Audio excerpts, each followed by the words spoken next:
Hello friends, welcome to विज्ञान तक। Friends, ये NCERT 11th के बायोलॉजी का फुल कोर्स चल रहा है। अध्याय नंबर है 8 और अध्याय का नाम है कोशिका जीवन की इकाई। फ्रेंड्स, मैंने इस चैप्टर का 2 वीडियो पहले ही बना दिया है, यह तीसरा वीडियो है। अगर आपने वो सब वीडियोज नहीं देखे हैं तो आपको ऊपर आई बटन पे या फिर नीचे डिस्क्रिप्शन में उसका लिंक मिल जाएगा, जा करके उन सब वीडियो को देख लीजिएगा ताकि यह वीडियो आपको अच्छे से समझ में आ सके तथा इस चैप्टर पर आपकी पकड़ अच्छी हो सके। तो चलिए बिना किसी देरी के आज के वीडियो को शुरू करते हैं। आज हमें पढ़ना है कोशिका की संरचना और कोशिका के अंग, यानी कोशिका की संरचना कैसी होती है, फिर उसके कौन कौन से अंग होते हैं, इसके बारे में जानेंगे। पिछले वीडियो में मैंने आपको जंतु कोशिका पादप कोशिका में अंतर बताया था, बेसिक डिफरेंस क्या होता है, वो दिखती कैसी है, ये सारा कुछ बताया था। तो आप पहला वीडियो देखिएगा तो आपको क्लियर हो जाएगा। चलिए सबसे पहले जानते हैं हम लोग कोशिका झिल्ली के बारे में कि कोशिका झिल्ली क्या होती है।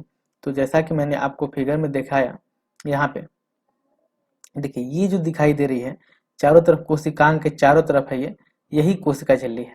और कोशिका झिल्ली के ऊपर एक और ये परत जो दिखाई दे रही है, ये कोशिका भित्ति है। अभी के लिए बस इतना ही याद रखिए कि कोशिकांग है, ये अंदर जितने सारे छोटे छोटे अंग आपको दिखाई दे रहे हैं ये सभी कोशिकांग कहलाते हैं। और इनके बाहर एक ये जो झिल्ली है इसे कोशिका झिल्ली कहते हैं। तथा कोशिका झिल्ली के बाहर पादप कोशिकाओं में एक अलग से परत रहती है जिसे कोशिका भित्ति कहते हैं। चलिए अब हम लोग आ जाते हैं अपने पॉइंट पे।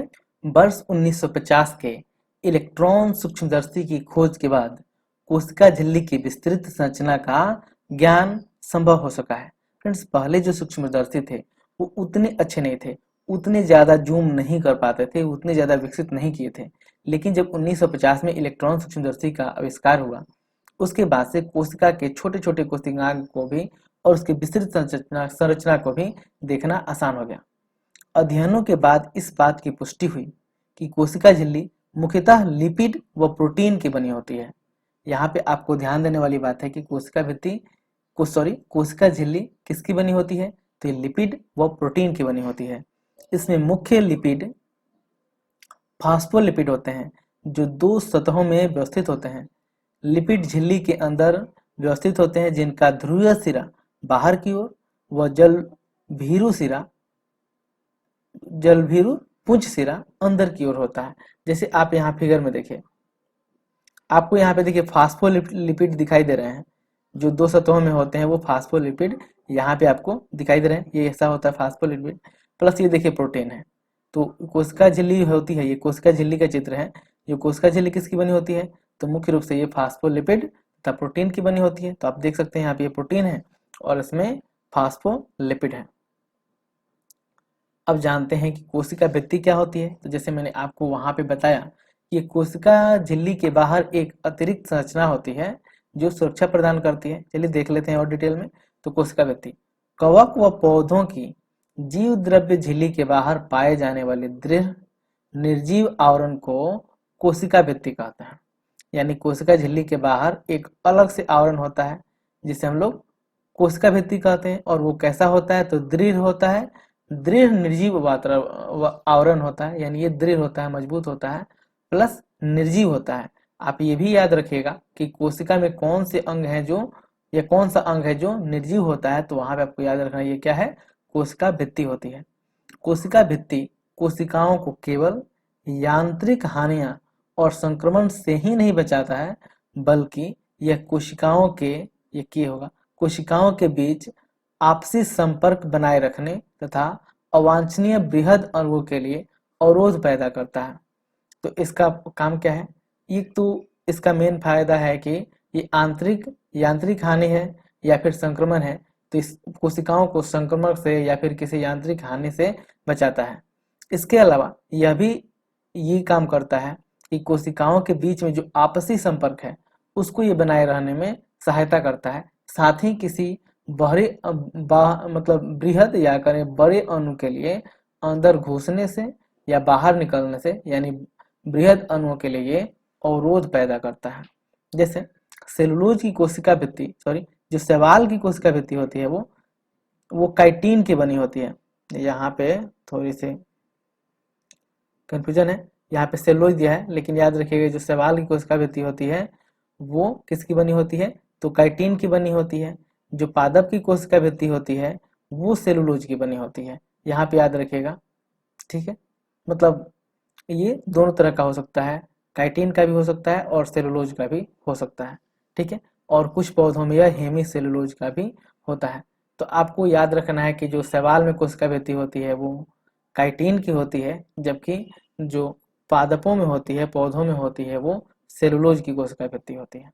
अब जानते हैं कोशिका द्रव्य के बारे में। यह क्या होता है? तो कोशिका के अंदर का तरल पदार्थ जो पारदर्शी व चिपचिपा होता है उसे कोशिका द्रव्य कहते हैं। यानी ये मान लीजिए कि कोशिका है, तो जो सबसे बाहरी अंग होगा ये, इसे हम लोग कोशिका झिल्ली कहेंगे, और इसके बाहर एक और परत होता है जिसे हम लोग कोशिका भित्ति कहते हैं। तो कोशिका झिल्ली के अंदर जितना सारा पदार्थ होगा, वो कैसा होता है? तो तरल पदार्थ होता है और पारदर्शी होता है। देखिए, तरल, पारदर्शी व चिपचिपा होता है। तो कोशिका झिल्ली के अंदर जितने सारे पदार्थ होते हैं सबको मिलाकर के कहा जाता है कोशिका द्रव्य। अब जानते हैं कोशिका द्रव्य के अंदर क्या होता है। तो कोशिका झिल्ली के अंदर क्या होता है? कोशिका द्रव्य। और कोशिका द्रव्य में अनेक इंपॉर्टेंट कोशिकांग होते हैं, जिसमें सबसे जो इंपॉर्टेंट कोशिकांग होता है वो है केंद्रक। और केंद्रक ही समस्त कोशिकाओं को, यानी पूरी कोशिका को नियंत्रित करता है। चलिए जानते हैं डिटेल में कि केंद्रक क्या होता है। कोशिका के मध्य में एक केंद्रक होता है जो सभी कोशिकीय क्रियाओं का नियंत्रण केंद्र होता है। यानी कोशिका में कौन कौन सी क्रियाएं होंगी, कैसे होंगी, उन सब का नियंत्रण केंद्रक करता है। केंद्रक में केंद्रिका या क्रोमेटिन होते हैं। यही क्रोमेटिन कोशिका विभाजन के समय क्रोमोसोम में रूपांतरित होते हैं। क्रोमोसोम में बहुत से जीन होते हैं। तो देखिए, ये जो क्रोमेटिन होता है, जिसे क्रोमेटिन जाल भी कहते हैं, ये क्या होता है? जब कोशिका विभाजन होती है तो ये बदल जाता है क्रोमोसोम में, और क्रोमोसोम पे ही क्या पाए जाते हैं? जीन। और जीन क्या होते हैं? जो पैतृक लक्षणों का क्या करते हैं? परिवहन करते हैं, यानी एक जीव से दूसरे जीव में ले जाते हैं। यानी पीढ़ी दर पीढ़ी वो क्या करते हैं? अनुवांशिक लक्षणों का भी स्थानांतरण करते हैं। कोशिका में केंद्रक की खोज रॉबर्ट ब्राउन ने 1831 में की थी।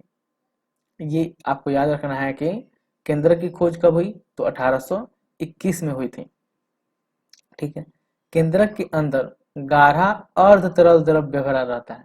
अर्ध तरल द्रव्य भरा रहता है जिसे केंद्रक द्रव्य कहते हैं। देखिए, जो कोशिका के भीतर पाया जाता था उसे हम लोग कोशिका द्रव्य कहते हैं, और जो केंद्रक के अंदर पाया जाता है उसे हम केंद्रक द्रव्य कहते हैं। केंद्रक द्रव्य में महीन धागों की जाल जैसी संरचना पाई जाती है, जिसे क्रोमेटिन नेटवर्क यानी क्रोमेटिन जाल कहते हैं। इसे क्रोमेटिन नेटवर्क कहिएगा या फिर क्रोमेटिन जाल कहिएगा। केंद्रक डीएनए और प्रोटीन का बना होता है। तो केंद्रक किस चीज का बना होता है जी? तो ये डीएनए और प्लस प्रोटीन दोनों से मिलकर के बना होता है। डीएनए अनुवांशिक लक्षणों को एक पीढ़ी से दूसरी पीढ़ी तक ले जाते हैं। केंद्रक कोशिका की रक्षा करता है और कोशिका विभाजन में भाग लेता है। तो केंद्रक का क्या कार्य है? ये कोशिका की रक्षा करता है, उसको कंट्रोल करता है, उसमें जो सारी भी क्रियाएं होनी है उनको नियंत्रित करता है। साथ ही ये कोशिका विभाजन करने में भी सहायता करता है। अब जानते हैं कोशिका विभाजन के समय क्रोमेटिन जालिका के धागे अलग होकर छोटी मोटी मुर्ज छड़ जैसी संरचना बनाते हैं, जिन्हें गुणसूत्र या क्रोमोसोम कहते हैं। तो कोशिका विभाजन के समय क्या होता है कि ये जो क्रोमेटिन जाल होते हैं ये छोटी मोटी, मतलब मुड़ करके छड़ जैसी संरचना बना लेते हैं, या फीता जैसी, रिबन जैसी संरचना बना लेते हैं। ऐसे इनको दिखाया जाता है, मतलब ऐसे फीता जैसे संरचना बना लेंगे या छड़ जैसी संरचना बना लेते हैं, जिन्हें हम गुणसूत्र या फिर क्रोमोसोम कहते हैं। डीएनए के अणु में कोशिका के निर्माण एवं उससे संगठित होने की सभी आवश्यक सूचनाएं संग्रहित होती है। डीएनए में क्या होता है? तो कोशिका के निर्माण से लेकर और उसके संगठित होने तक के, यानी कोशिका का निर्माण कैसे होगा, उसका संगठन कैसे होगा, उसका विकास कैसे होगा, सारी सूचनाएं डीएनए में रहती है। डीएनए का क्रियात्मक खंड जीन कहलाता है। यानी डीएनए का जो सबसे छोटा खंड होता है, जो क्रियात्मक होता है, जो किसी भी कार्य के लिए जिम्मेवार होता है, यानी प्रत्येक लक्षण, जितने सारे जीवों में लक्षण होते हैं वो सभी लक्षणों के लिए इसमें कोई ना कोई जीन पाया जाता है। उसके लिए क्या होता है? तो ये जीन होता है जिसे हम लोग क्रियात्मक खंड कहते हैं। इसलिए डीएनए को अनुवांशिक पदार्थ या जीन को अनुवांशिक इकाई कहते हैं। क्यों इनको अनुवांशिक इकाई कहते हैं? क्योंकि इसी के आधार पर पूरा कोशिका में जो भी सूचना रहती है, जैसे विभाजन होना है, जैसे संगठन होना है, वो सारा निर्धारित होता है। आप यहाँ पे एक केंद्रक की संरचना देख सकते हैं। देखिए, ये जो सबसे बाहर आपको दिखाई दे रही है, ये केंद्रक झिल्ली है, ठीक है। और केंद्रक झिल्ली के अंदर आपको देखिए अर्धतरल द्रव्य दिख रहा है। ये सारा जो अर्धतरल द्रव्य है उसे कहते हैं हम लोग केंद्रक द्रव्य, ठीक है। और इसमें जो छिद्र होते हैं उसे हम लोग कहते हैं केंद्रक छिद्र। और इसके बीच में एक केंद्रिका होती है, छोटी सी गोले जैसी संरचना आपको यहाँ पे दिखाई दे रही है, उसे केंद्रिक या केंद्रिका उसे कहते हैं। उसकी संरचना आपको यहाँ पे दिखाई दे रही है। तो मैं आपको अगले वीडियो में उसी केंद्रिका के बारे में और इसमें कौन कौन से इंपॉर्टेंट अंग होते हैं कोशिका के भीतर, उसके बारे में बताऊंगा। यह वीडियो आपको कैसा लगा है कमेंट करके जरूर बताइएगा। अच्छा लगा है तो लाइक कीजिएगा, अपने फ्रेंड्स के साथ शेयर कीजिएगा, खराब लगा है तो डिसलाइक कीजिएगा। यह वीडियो देखने के लिए आपका बहुत बहुत धन्यवाद। बाय।